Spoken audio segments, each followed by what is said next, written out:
Hey guys, Quick Silly here. Today I have a video for you about my experience thus far with the beta.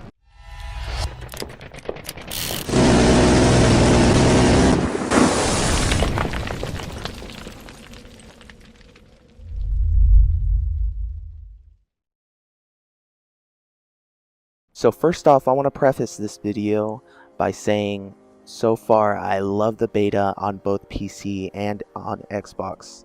I was planning to stream mainly on PC, but due to some optimization issues with the CPU, I can't really put that kind of load on my system and play at the same time, unless I want like sub 20 frames. With that being said, surprisingly, I can play in full ultra 1920 by 1080p with good frames as long as I'm not trying to stream or record. So some things you may notice with this video, it's pretty low frames and I'm sorry for that. It may seem choppy at moments. Again, this has to do with the beta and the fact that I don't have a monster CPU to compensate for the huge optimization issues. So those of you who have had the chance to play the beta know that it is awesome.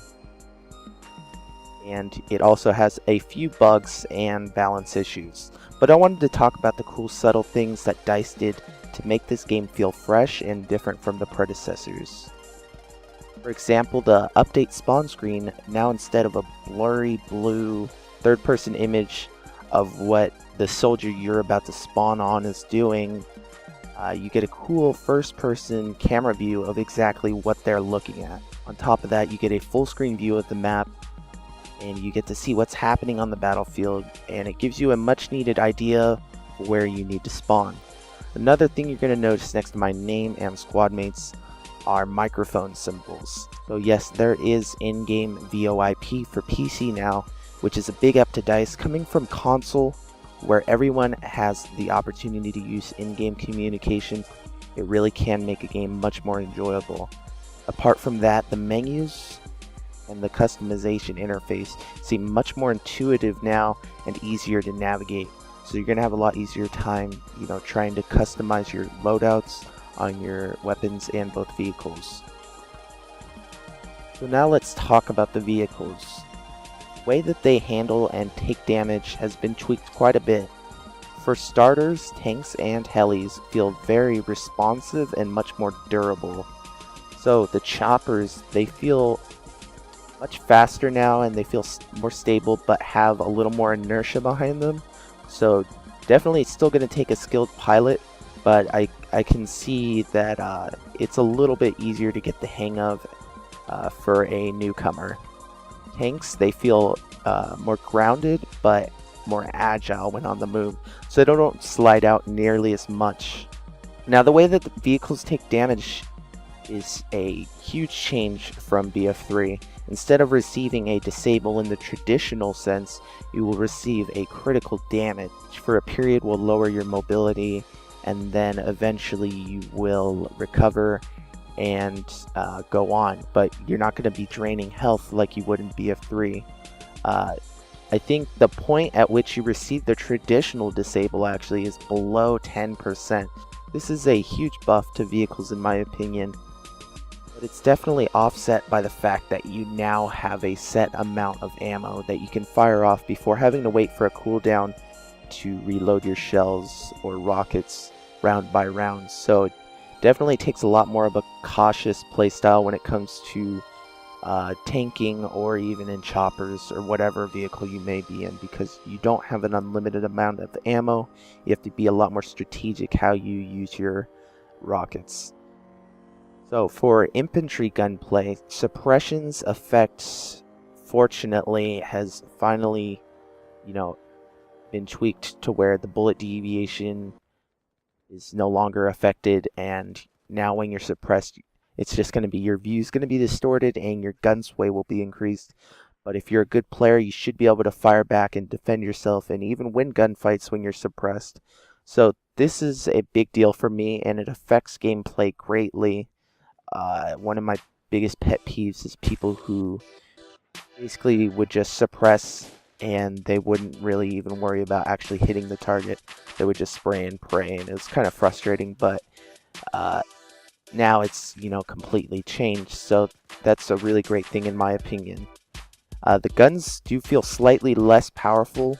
All around, pretty much every gun feels less powerful. I'm not sure if this is going to be the standard damage in BF4 or if this is just for the beta until release. But they do feel more accurate and like they have more manageable recoil. For the pistols, they now feel a lot stronger, and they feel like they're very hard hitting in close quarters, and they're easier to fire, very fast compared to BF3's standard pistols. One class that received a lot of love in BF4 is Recon. They feel so much more useful now that you have C4 and you don't need to hide from tanks anymore. You can actually feel like you're able to defend yourself. Along with that, you get the motion bows, which are basically the same exact thing as Bad Company 2's motion sensors. You just throw it in an area that you think an enemy's there, and you will get information on the fly, and it definitely promotes a less campy playstyle for recons and, get them in the middle of the action. On top of that, they're going to be able to use carbines, DMRs, so this definitely expands the role of the recon a lot more, and they could be much more useful than, just sitting on top of a hill sniping and getting one kill the whole game. One new cool thing that DICE has added into BF4 is certain weapons that are so powerful that you need to find them as pickup weapons on the map. One of those guns is the M82 semi-automatic 50 caliber rifle, which is a one-hit kill at any range. And I could see people just absolutely dominating with this gun. It's a one-hit kill and the drop is very low. And I believe there is a feature that I haven't gotten to use, but it has a zero feature where basically aim, you zero it, and you don't have to actually compensate for bullet drops. So this can be a very deadly gun, definitely. Another gun that you can pick up around the map is the semi-auto grenade launcher, which fires 6 shots. And then you have another reload of 6 shots. And this gun, it's pretty situational, but a semi-auto grenade launcher is very powerful nonetheless. You could definitely do some work with this in the right hands. The same goes for the anti-air, anti-armor launcher, which deals out massive damage to armor, and then also a one-hit kill to air targets. So this could be a very useful weapon. So as fun as this beta has been, there have been a great deal of issues. One of the main ones I wanted to talk about is the usage of the RPG-7 and its lock-on capabilities when used in tandem with the Recon's portable laser designator, which is basically a SOFLAM, but you can take it with you and it's just on the go. Now the only issue I have is the idea that DICE set into place when they decided to make all the lock-ons unique, which was the harder it is to use, the more damage it's going to do. But the issue I see here is that when used in laser designation mode, how hard is it to lock on, fire, and forget? How much skill does that take, to use and then receive a one-hit kill to air targets? On top of which, I'm pretty sure it's glitched, but there's no incoming missile tone when the RPG's in flight. So, it's kind of weird when you're flying up in the air. You hear a lock tone and you're like, okay, I'm waiting for that incoming tone. You hear nothing, it's just silent.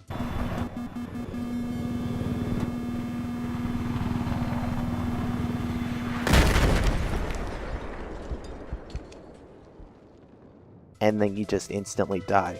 So it can be pretty frustrating for, people who are trying to fly the choppers. Especially considering that the PLD has a 300-meter range. So I've been in games where there's a few recons, constantly using the PLD, and basically the whole map is just, a no-fly zone, and you're not able to really get anywhere as a chopper. So it does seem a little bit imbalanced. I don't know if DICE is going to address this or not, but I'm pretty sure that's not what they intended when they meant the harder it is to use, the more damage it's going to do. Other than this and a few bugs that should be worked out by release, I do love the direction that DICE is pushing this franchise towards. I definitely have taken note of the fact that they're trying to make this more of a team-oriented game. BF definitely could be less about the power of an individual and more about squad play and working with your team to overcome certain obstacles within the game. And you know, it's my opinion and a few other friends that we believe a more passive and cautious playstyle is probably going to be the more advantageous playstyle. So that's the end of the video, guys. I hope you enjoyed.